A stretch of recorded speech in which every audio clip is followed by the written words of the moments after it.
តែម៉ែគួរត្រៀមខ្លួនបែបណាដើម្បីសម្រាប់ចិត្តថាយើងអាចបំរើកូនដោយទឹកដោះបានម៉ែទី1ធំបំផុតហ្មងយើងត្រូវយល់អំពីការបំរើកូនដោយទឹកដោះខ្ញុំជឿជាក់ថានៅពេលដែលម៉ែសម្រាប់ចិត្តថាយើងចង់បំរើកូនដោយទឹកដោះគឺម៉ែដឹងច្បាស់អំពីអត្ថប្រយោជន៍ហើយជាមួយនឹងសារៈសំខាន់នៅក្នុងការបំរើកូនដោយទឹកដោះហើយបន្ទាប់មកអ្វីដែលយើងត្រូវដឹងគឺយើងត្រូវយល់ថាការបំរើកូនដោយទឹកដោះហ្នឹងគឺវាអាចប្រព្រឹត្តឡើងបានដោយរបៀបណាថាតើទឹកដោះរបស់យើងហ្នឹងគឺវាអាចចេញបានដោយរបៀបណាហាតើអា supply ទឹកដោះរបស់យើងហ្នឹងវាអាចនៅថិតថេរបានដោយរបៀបណាម៉ែត្រូវចាំថាមិនថាយើងសម្រាប់កូនដោយការវះកាត់ឬមួយក៏ធម្មជាតិទេគឺយើងអាចមានឱកាសនៅក្នុងការបំរើកូនដោយទឹកដោះបានដូចគ្នាអញ្ចឹងការស្វែងយល់បែបម៉េចទី1ម៉ែត្រូវដឹងថាការចិញ្ចឹមកូនដោយទឹកដោះគឺមានភាពនឿយហត់ហេតុអីបើខ្ញុំនិយាយថានឿយហត់ម៉ែទោះបីជាបំរើកូនផ្ទាល់ក៏ដោយឬមួយក៏ម៉ែបូមក៏ដោយគឺចំណាយពេលប្រហែលជា2ទៅ3ម៉ោងម្ដងតិចបំផុតក៏20នាទីទៅ30នាទីដែរមិនថាបូមឬមួយក៏បំបើផ្ទាល់ទេគឺវាដូចគ្នាចំណុចនេះសំខាន់មែនតើសម្រាប់ឲ្យម៉ែត្រៀមផ្លូវចិត្តជាពិសេសអ្នកដែលកំពុងទម្ងន់ណាម៉ែកំពុងទម្ងន់ហើយយើងត្រូវគិតទុកជាមុនតាក់ទងជាមួយនឹងការរៀបចំផែនការថាយើងអាចបូមទឹកដោះដោយរបៀបណាកូនយើងបើបានដោយរបៀបណាពេលយប់ឡើងយើងអត់ចង់ហត់តែយើងអាចរៀបចំការច្នៃការវិភាគនៅក្នុងការរស់នៅរបស់យើងនឹងបានដោយរបៀបណាព្រោះឲ្យហត់ខ្លាំងណាស់ម៉ែរៀងរាល់2ទៅ3ម៉ោងម្ដងគឺកូនត្រូវមឹមរៀងរាល់2ទៅ3ម៉ោងម្ដងគឺកូនត្រូវមឹមហើយអញ្ចឹងយើងអាចរៀបចំខ្លួនឯងបែបណាប្តីយើងអាចជួយបានកំឡុង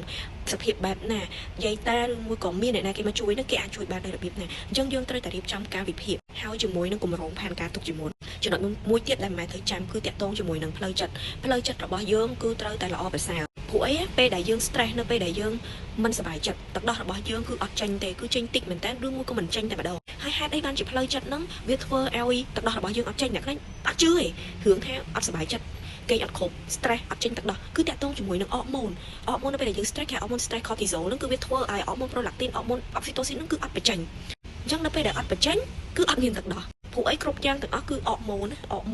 គ្រប់យ៉ាងគឺខ្លួនយើងហ្នឹងគឺ regulate by អរម៉ូនហ្នឹងឯងអញ្ចឹងនៅពេលដែលយើង stress នៅពេលដែលយើងគេអត់គ្រប់ cortisol ដែលវាជាអរម៉ូន stress ហ្នឹងគឺធ្វើឲ្យ prolactin ហើយនិង oxytocin ហ្នឹងគឺអត់បញ្ចេញអត់ផលិតខួរក្បាលយើងអត់ផលិតអញ្ចឹងធ្វើឲ្យទឹកដោះរបស់យើងអត់ចេញអាហ្នឹងជាមូលហេតុមួយទៀតហើយអ្នកដែលកើតកូនហើយអ្នកណាថាដែលមិនអត់ stress ប៉ុន្តែអ្វីដែលព្យាយាមធ្វើគឺយើងត្រូវតែដឹងជាមុនអញ្ចឹងមិនយើងរៀបចំផែនការអីទុកជាមុនហ្នឹងគឺនឹងជួយរំលែកយើងបានច្រើនម៉ែហើយម៉ែតាំងចិត្តណាដូចខ្ញុំអញ្ចឹងការពេលដែលខ្ញុំធ្ងន់ពេលដែលចូលត្រីមាសទី3នោះខ្ញុំរៀបចំផែនការមកពេលយប់ឡើងបែបម៉េចពេលផឹកបែបម៉េច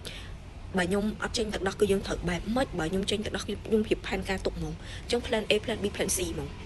តែសម្រាប់ខ្ញុំនៅពេលដែលខ្ញុំរៀបផែនការបែបហ្នឹងខ្ញុំមាន expectation បែបហ្នឹងខ្ញុំដឹងបែបហ្នឹងធ្វើឲ្យដំណើរការនៅក្នុងការចិញ្ចឹមកូនរបស់យើងក៏វារៀងធូរស្បើយហើយយើងក៏អត់សូវ stress ទីទៅសំខាន់ម៉ែត្រូវតែយល់ទុកជាមុនអ្វីដែលសំខាន់គឺយល់ដូចខ្ញុំនិយាយចឹងទឹកដោះរបស់យើងចេញបែបណា